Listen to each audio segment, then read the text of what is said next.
Hello guys, this is Paddy and I welcome you back here. There are 5 habits that seem to be very prominent in this envious journey to riches, which have been tested and approved by successful people. The 5 habits that I have discovered myself through reading books either written by or about successful individuals, listening to some of these guys speak on podcasts and interviews are the following. So the first one is staying ready for that breakthrough.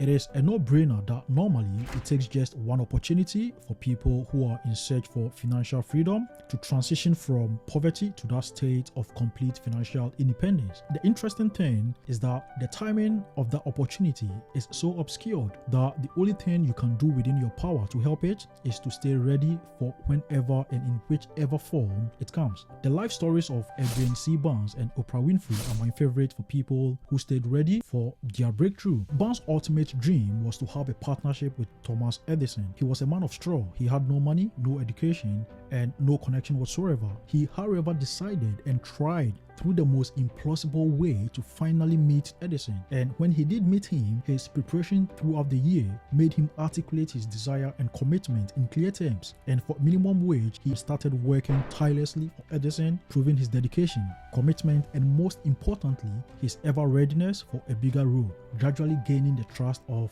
Edison, and eventually that partnership developed. The partnership, exactly as he had imagined, led to his financial breakthrough. The second habit of rich people or successful people that I have discovered is the art of creating over consuming. Millionaires, for instance, understand the importance of creating value rather than just consuming. If you would like to challenge yourself, you just forget about the overly successful people that we have in the Forbes list and all over the internet, and I'm talking about the Jeff Bezoses and the Mark Zuckerbergs, and make your own list of rich people from any countries that you prefer, and you would realize that almost everybody on the list, except for a few countries where you would find some politicians in there, are people who create rather than simply consume. So creating over consuming is an absolute principle followed by many successful individuals. It emphasizes the importance of actively generating value, whether through innovative ideas, products, services, or investments, rather than consuming resources, goods, and services. I know that the most common way that people understand creating value is when entrepreneurs identify unmet needs or problems in the market and develop innovative solutions to address them.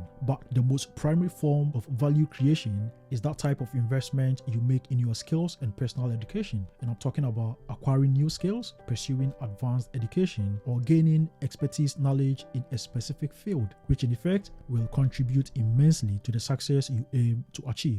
The third habit is the habit of networking. Building a strong network is a crucial habit for successful people. This networking, they understand it as simply a way of making friends who can help you succeed in your goals. And remind you, the objective here is to build a network and not a parasitic relationship. The stories of some of these highly successful people out there demonstrate how very small or little they all started. But at some point of the journey, strong networking served as catalyst to transform their businesses or even just the ideas that they had into reality. This art of building and nurturing relationship could be with professionals, it could be with peers, mentors, or even industry leaders. This could be started by being active in attending industry events and conferences, or effectively utilizing online platforms like social media. So I spoke about building an effective network and not a parasitic relationship. This is what I mean. Avoid approaching networking solely for personal gains. Instead, focus on building meaningful connections that can benefit both parties. The problem, however, is that usually those who actually need networks in the immediate to advance are people who don't have enough to offer in the immediate. That is exactly where your authenticity begins. You have to explain in clear terms the need for the network and the value you bring along. And it is very intuitive that the people you may need now who are willing to network and help your journey always know how they could benefit from you in the long run, even if you can't offer any value in the immediate. The fourth habit is don't follow the herd.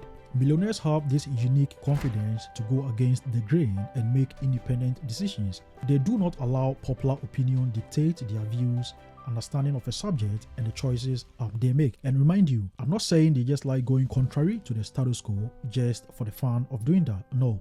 The investment strategy of Warren Buffett, which is being contrarian and right, is what I'm talking about here. A principle that makes him more likely to go the opposite of the prevailing market sentiment. Rather than following the crowd, he believes in making investment decisions based on his own analysis and assessment of a company's intrinsic value. So he's taking calculated risks and also breaking away from the conventional thinking. Being contrarian and right is the appropriate terminology to describe how rich people are very confident in making independent decisions. The last on the list is don't let FOMO get you. Highly successful people are not swayed by the fear of missing out. They make decisions based on careful analysis and a clear understanding of their goals. They do not succumb to impulsive actions driven by societal pressure and trends. And that is why many successful entrepreneurs, including Jeff Bezos, are known for their frugal habits in their early stages of achieving significant wealth. Some of them continue to use modest vehicles or maintain a relatively low-key lifestyle compared to their financial status. This explains why the fifth richest man globally, Warren Buffett, still lives in that same modest home he purchased for just $31,500 in Omaha as far back as 1958. These guys understand truly that at such an early stage of making money, living frugal life helps to reduce debt, which leads to increased savings and investment. That builds a solid financial foundation, which in the long run brings about long-term financial security. These 5 millionaire habits are testament to the fact that success is not just a matter of luck, but mostly a result of deliberate actions and mindset. My name is Paddy. Thank you for watching. Don't forget to like and smash that subscribe button to help support my channel. See you in the next video.